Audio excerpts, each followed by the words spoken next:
Good evening. You are listening live to the Extreme Movie Show. I'm your host, Rob. Alongside me tonight, also from Central Florida, I have the great young 20-something Professor Pixel. And tonight, we're continuing our review of Wayward Pines, the Blake Crouch trilogy set in 2015 to a TV show by Shyamalan. We're on season 1, episode 6. And Pixel, obviously, the theme of this particular episode, the title, if you will, is choices. It's the choices we make, it's the choices we don't make. I try to watch our verbiage here with the algo on YouTube and all that, but this is the episode that I'd mentioned a few episodes back where once the surprise is gone and the tension's gone, they have to get in the logistics of how this operates to have you enjoy any sense of credibility, or in other words, what are the rules they're making for the town and how are we going to let that affect our judgment, because now it's a little bit more concrete, no pun intended, about how things are. Then, of course, we get a lame plot here, which drives what's, I guess, going to be the end of this finale here. I don't know if I like it, but this is more of, I think, an information filler episode. Nothing particularly exciting in it, but overall somewhat solid. Again, some great shots of the town and some different views of it, which is always nice to see. What's your initial take? I actually really like this episode. So obviously this is another one like the last one. It's info dump. You need to know this because we've revealed X. You need to understand Y. So for us to get the full grasp of the situation, Ethan, who spent the last episode in the woods, in this episode, he gets sat down like his son and said, well, here we have the Abbeys, here we have the people frozen, and the first generation.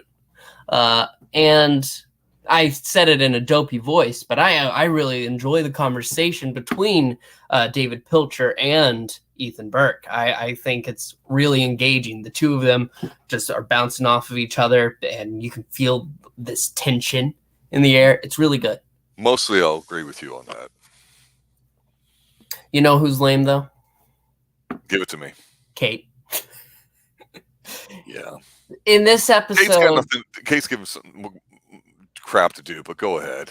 Yeah. So basically, Ethan's ex-flame, Kate, finally has something to do in the show again. And that's messed everything up. Because she is slowly plotting with her husband, to the delivery guy, and somebody else, and they were all working with Peter McCall. That's what was revealed. And all throughout the episode, they're trying to work out, okay, well, we have the components. We need Peter's package. And Peter worked previously as a real estate agent where Teresa now works. So we have this awkward conversation between Kate and Teresa because she wants to pull her out. Can we talk a minute in the cafe? Okay. So that way she can provide a distraction for the delivery man, Ted, to go in. I will say... Ventura, by the way.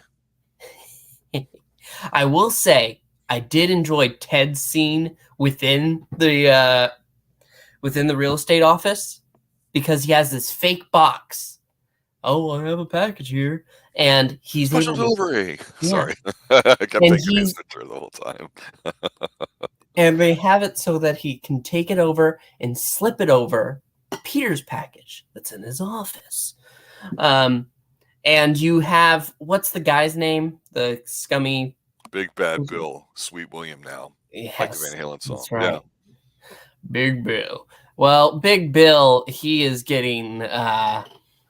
more and more suspect every time. It's clear that he's got deep connection with the with the people running Wayward Pines, keeping an eye out, and the waitress seems to have that going on too. But that's just another matter. And we've had the moment with Kate and Teresa already. That was a very adult conversation. We appreciated that. They moved past it, and now Teresa is more confused than she's aware of what's going on. She doesn't notice the package missing after all that that was happening. Is just slipping right by because they want to make a bomb. Yeah, this is boring to me. Yeah. And you know, it coincides with the realization on the other major plot there with Ethan and the doctor talking about how, oh, wait a minute, this isn't the first time we tried it. This is the second. The first time I tried doing the right thing and telling everybody the truth. And that's what I did kind of like their conversations back and forth. But the bottom line is, you know, we get flashbacks of him when he's younger and he understands something bad's happening. And so nobody will listen to him. The woe is me bullshit that somehow justifies his ability to go kidnap people. Although it was nice to see Terrence Howard, the old sheriff, back, and you saw him just as a security guard. Those kind of touches were kind of creepy because he was like the main heavy that would go out and kidnap people, basically, for the ones that Pilcher chose to be a part of this, and they didn't have any free will. And so they discussed this a little bit. And again, we said the prisoner does a very good job of this, you know, when it's not a jazzy fist fight filler episode. And here, the problem that I said mostly I would agree with their conversation going back and forth is, what's the tone of the show supposed to be now? Before it was unknown, it was mindfuck, it was a little bit of paranoia and spying. Now we understand why they spy, not because, you know, he wants to be a control freak, but he has to keep, you know, an eye on everything. And of course, it's revealed that Pilcher knows that there's a plot. There's no emotional like weight behind any of these plots or situations now. Teresa's got an incredibly boring. Oh wait, it's going to be an explosive device, a bomb, if you will. Why? So they can finally get out of there, so they can finally see what's on the other side of the wall. Uh-oh, other people do know. Will they know just in time? It just doesn't, I don't feel the sense of urgency at all with it. That's why I said, to me, this is more of a filler episode with it. It is always nice to see, you know, the ladies kind of go out in a very polite, civil demeanor when their husbands are fucking other people, and they are too, and all that stuff, and how they choose to handle it. So it would have been better, I thought, if they figured out a way to have some sort of unintentional alliance for whatever reason. I don't know how to explain it other than that, but it's when things were getting juicy with their son and school and all that, with the sex cult and all that, the first generation, the seed of the future and all that crap. Okay, they had something there, but they really didn't milk it much this episode. They kind of let it go. And unfortunately, this is going the way of a recent show that here on Xtreme TV I've been reviewing called Silo with Rebecca Ferguson, that starts off strong, but then just is adrift. That's what this episode feels like. And it's like, by the end of it, I'm like, really? This is what they're going to go for? Oh my gosh. I will say this. When they're walking around and Ethan finds the Abbey during one of the data dump walks, which is, you know, I always hate it when they do that.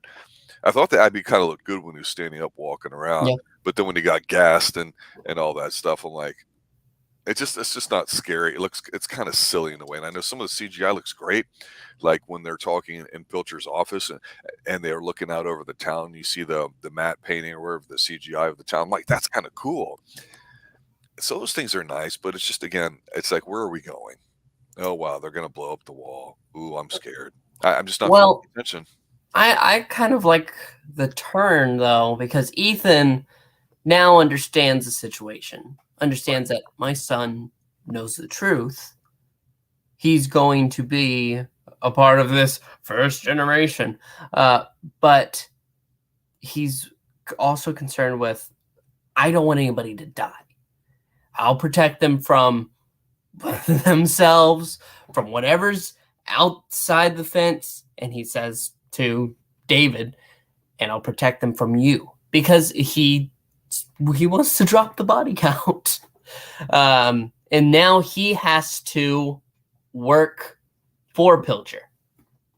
I will say it was a little difficult because the Pilcher flashbacks were all very, okay, they're supposed to be like younger, like way younger, but they look exactly the same. Like when you see the mayor's wife and she, oh, I'm a student here. Okay. Right. But what I did enjoy was that flashback to Group A, because when the show starts off and you can see him walking down the street and the things all ruined down Wayward Pines, you're trying to understand what's going on. And when they reveal, well, there was Group A.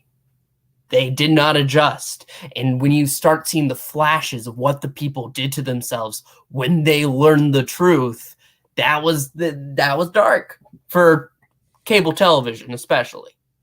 That was I'm gonna go off on a tangent here for a second about the whole plot device that allows us to happen, the supposed cryogenic research. The idea, of course, is that scientifically speaking, when you have any sort of chemical reaction, the byproduct of it's heat. So the idea is that if you can get the human body down to almost not quite freezing, that you can slow processes down, or if you can find some way to put it in a state of suspended animation, things are moving very little and there's no decay. The problem is, what do you do when you thaw it out and everything? And you can go into detail about how things are still moving at the subatomic level and how this would never really work. Even though down here in Central Florida, of course, the rumor is that Walt Disney's head's, alive in cryogenic suspended animation somewhere, and then the castle and all this crap. And we'll dive into conspiracy theories with Disney later. But for this device, I'm looking at going, okay, for 2,000 years, maybe 200, I could see it, but everything just looked too good, too pristine. The logistics of it are tough. Obviously, they said they have data banks of all the information on art and history, so we don't lose culture. But I go back to something I said last episode, where there's just not enough freaking out going on. People drinking themselves to death, sex-fueled orgies because they're completely bored because they're given a job to do, but there's no real income or economy that we can see. And in this episode, what threw me off with that too, instead of just focusing on the characters, there's a scene that I'll let you fill out a little bit here about plot 33, literally, that Teresa's involved in. That's kind of the scheme about it, that's somehow connected to all this. And when you see her walking down one of the streets there to check out this, acre and a half lot that's been undeveloped, and she's wondering, I wonder why. You see a guy that passes her by, just an average Joe, and he's walking, looks to be like some sort of border collie. And then there's one or two cars driving, which are not trucks or whatever. The show had done a very good job of letting all the little background detail not really exist, so you don't sit there and get distracted and question the logistics of it. Like, okay, if it's been 2,000 years, how long can you really keep fuel? Diesel can keep a lot longer than gas because it's not refined; it's its pure state. But really, I mean, everything else is just going to rot. And solar cells are questionable at best, and they decay as well. So I don't know. To me, it should have been a bit more barbaric as far as their setup, rather than technologically modern edge, as it were. I mean, you don't see any mills and lathes to make tools. They just say, "Oh, here we have in this silo, all the bodies. Over here's where we got all emergency stuff. Food's kept separately," and it's like, from a science fiction perspective, I'm looking at this going, yeah, this is definitely not science fiction. And now I'm afraid, because it's not a thrill anymore, it's going to devolve into just an action piece and not really deal with us wanting to care too much about what's happening with all the characters, which, again, if we don't, why friggin' bother? You know what I mean? I understand. At the same time, I'm just more interested in the plot, how it's going. With sci-fi, I've learned a lot of, this is the techno babble for them to explain this. That's never going to really happen, or come close to really happening. Or at least it's an interesting idea, but the idea is that it always affects man somehow. Not oh yeah, we can do it, so therefore it's easy. I mean, well, okay. I mean, it's weak sauce. I can see where you feel that way, yeah. That's weak. If he's got the technology, because remember, they show him, it's kind of funny with the wig he's got on, right? And they show that the nurse, they make her even weaker. They show her as somebody, and basically it's supposed to be a sister that was once a drug addict, and it's like, okay, or am I supposed to feel sorry for you wimps, for you rejects? Oh my gosh, I'm going to make my own community of people that I think is special. This is a guy that's supposed to be he's supposed to be like the Elon Musk of that time, supposedly somebody that's really smart, supposedly somebody that knows how to win friends and influence people and get big government contracts. And they show him like on the book tour, and we see the school teacher comes in, and she's basically the Pied Piper that's going to get all these miscreants in there. And then, no, screw it, we'll just abduct them, which it's like, okay, that's creepy. So are we supposed to feel creepy, or supposed to feel like this is a a group of gypsies that just banded together, and now they're realizing they can't do it. That's why they brought them, because that's what they kind of say, but they don't really definitively go in any particular direction, which is just, again, weak. And if this guy had the technology to successfully do this for a couple thousand years, things would be a little bit better and more cutting edge. I mean, I'm sorry. I mean, Well, it's so it was weak. 2014. And you know what? A lot of technology is discovered on your way to discover something else. So again, to have the technology to cryogenically do this, and yet you got somebody walking a dog around there, shouldn't have any problems with foods and hybrids and people and all that. You should know a lot more about the genetic biome that you're dealing with, because remember, they have the Abbey that they're trying to learn how to deal with, even though they give a really bad clue in there. Well, we've discovered that the Abbey, while powerful and strong, is rather predictable. Oh, that's to tell us that something bad's going to happen that they don't predict. I mean, how stupid is that? That's again, the writing is just really weak. I mean, I feel quite strongly about that, sir. I'm going to disagree with you. I don't know, because I can't really recall, but I think that they're predictable behavior because they're a pack. They study them like animals, because they are basically animals. They can still be predictable and dangerous. I don't disagree with that. You disagree with that? I said I don't disagree with that, okay. that they can be predictable and dangerous, but really, you've got all this technology, all the smarts, all the scientific wherewithal to freeze people, and yet you can't figure out a way to like create like an Abbey virus or something else. It's just they're trying to make it sound like these Abbeys are like unstoppable killing machines, and like, you motherfuckers just learned how to freeze people for a really friggin' long time. And I don't want you nerds out there telling me, well, it's really not freezing, because I'll go down deep on that. But it's like, I don't know. It's not working. I'm not feeling the threat of the Abbeys. I mean, I can respect that. I just, that element of it was something I could shrug off easily.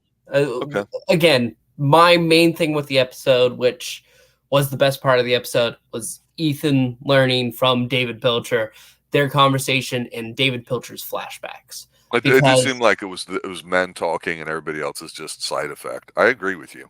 Yeah. I mean, even the son, he got one part at the beginning of the episode, and then he stared out the window at the end. But going on, I have a feeling that now that Ethan he's aware of what's happening, he has a new role that he is actually taking on, that he's taking responsibility for. The mystery is gone. Now it's time for the mission, and it's all going to go to hell. But that's the fun. Let's see how it goes to hell. Well, let me ask you, do you really think he's going to accept it, or do you think he's just playing along for right now? I don't think he wants the walls to come down. Okay. I legitimately think that he will stop he will try to stop the terrorist threat, because it's death. If the Abbeys get in, they're dead, because they are brutal creatures. They're brutal, violent creatures, top of the food chain, and humans are not prepared. Mm-hmm. They are outnumbered because the Abbeys have reign over the planet in multiple packs. So yeah, they're screwed.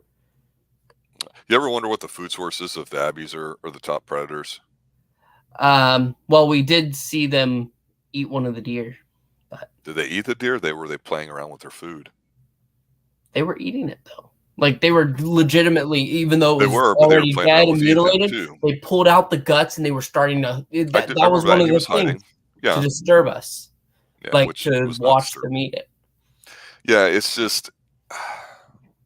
They could also nature has a way of rebalancing. So if a particular species in an environment takes over, say deer or rabbit or something, even though those aren't predators themselves, but predators, typically the other species out there will have a tendency to gang up on them just because they know that's why, like, owls or sharks, they have a somewhat defined territory that they do things, and you don't cross over from one to another. Generally speaking, there's well-defined boundaries that their food and mating strategies aren't particularly friendly in a sense like others, and all that too. So it's kind of a blatant disregard for what really happens out there in the real world, even if this were going to happen. So it's kind of like we've talked about with The Walking Dead. We can talk about how good the zombies look and how there's a lot of them, but then it's just it's like Austin Powers is like, come on, let me just get a gun. We'll take him out. We'll shoot him. Bam, done. It's like, no, you don't get it. It has to be overly elaborate. And it's like with The Walking Dead, with the zombies, you can just, okay, have like a sound trap. You can do stuff with them, and everybody should act afraid of them or not. It's boring. And it's the same thing with the Abbeys. Instead of making them terrifying and scared, they're limp wristed. I mean, they're nothing. Well, here's the thing, especially when it comes to Walking Dead, and if you ask anybody, the zombies, while they are the drawing effect, they stopped being the drawing effect after like season 3, because I understand. That show is just about the real monsters, humans. Ooh, yeah. Okay. And this. I don't want to say it's exactly like that, but it kind of is, because the whole point is they are the last colony, and we're looking at it as that view now. They are the last trace of civilization. If they fall, humankind is wiped out. With The Walking Dead, they do like try to angle it that way, but you stop caring about that. This show will not stop caring about that, because it doesn't really have the time to. But so right now, 6 episodes in, what kind of show is it to you as we got a few more episodes left in season 1? I mean, see, it's not easily definable, right? No, I don't think that's necessarily a bad thing. It's definitely science fiction. We can go ahead and say that. Definitely not. No. Yeah, is it not science fiction? No, absolutely not. You just explained how something that went ahead. It doesn't matter. The point is it's just there, and it just created a situation for something. It's not. That's it. The situation is what we're talking about, not the science behind it. Is the point. Like Limitless or something, taking a drug, something neurotropic thing or whatever like that makes your brain more efficient or like that. That's more science fiction-y idea wise, because it shows how it affects you as a human. All this does is talk about how it affects the situation. Okay, it created this town, that's it, and they're a threat. That's it. That's not science fiction. You're not seeing how it affects humans. It's just you now have a structure with the humans. It's not anything like that at all. It's like saying we're in the Old West. I mean, it's just you're putting a constraint on something. That's what I mean. A lot of people throw stuff together and say, oh, it's science fiction. Like I say, they don't go into the science of it at all. And it doesn't affect any of these people. It affects the situation. That's what makes it different. It has to affect the person. The idea that we're talking about science-wise for it to be science fiction, in my opinion. It's also now dystopian, we've learned. It's dystopian drama. And what does that mean? That's juvenile coming of age fiction, the angst of the unknown, of what's coming in the future that's been super popular forever in its own way. And I get it, but I mean, again, if you don't feel the threat from the Abbeys, then how dystopian is it? It could be dystopian in that it was a little disturbing that they're kidnapping people and the guy's kind of a loser. They could have magnified that angle a little bit and really steered that more towards the emotional connections we think we may have with these people. And again, with the kid being on a hot streak there, and he only gets a line or two, to your point, makes us kind of like pause. And then of course Ethan was really out of the last episode, which wasn't bad, but he's our center, right? So I don't know, he seemed a little bit too like, well, okay, I understand. I'm in listening mode now because I'm a good listener, rather than, hey, you fuckhead, I can't believe you did this, and struggling with it. We don't even see that. And there's a lot of info that they get them. Well, what was that? I disagree. I think Ethan, he handles it very well. You know how we talked about just a few episodes ago? Kate and Teresa, they sit down, they're having a smart, an intelligent conversation about how to handle this, like grown-ups. I think Ethan, while it's a lot to take in, being out there, seeing what the world is, he's come to accept some truths. He's not going to give in and become, oh well, now I'm going to reckon this insurgent group that's rising. Mm-hmm. No, he's saying that he's going to stop them. He's going to do his best to make sure everybody survives, keep the Abbeys out, and then he's going to go from there. But he probably won't get a chance to go from there because he won't reach that point. Yeah. All right. Well, I mean, I'm curious to see where it goes. It's been such a good hook getting it into this point. I can't say I'm surprised by where things are going. I still enjoy it, but I'm at that point where it's like, okay, it's an intermission. So what's the second half going to be, or really the third act, or however we want to look at this? And from my understanding, for the most part, season 1 of Wayward Pines is almost like the first book and a half of the trilogy, and season 2 would be like the balance of that. And I know they had to change some stuff because one of the books is getting written and all that too, but it's still a fun watch. There is almost a little bit of an adult dystopian taste to it. Again, some great shots of the town. There's a nice little scene of the little girl riding her bike, stopping and looking up at the helicopter, where you see again the whole wall. It reminds you, yeah, they're all walled in. So of course, you think of it being a prison because of that. But I did enjoy the episode. I just think it was a great one. I think it did what it had to do, which sometimes we're going to get an episode like that. Not everyone's going to be a barn burner or whatever. But overall, I did enjoy it. I'd like to ask you any final thoughts or predictions as we get going here for the next few episodes. It's all going to go to hell, but let's see how it goes. All right. Well, there you have it, ladies and gentlemen. Season 1, Episode 6, Wayward Pines. Check it out. Let us know what you think. Next week or some Sunday soon, we'll be getting back to the rest of these episodes here. So have a good night, everybody. Thanks for watching. Thanks for listening. As always, stay extreme.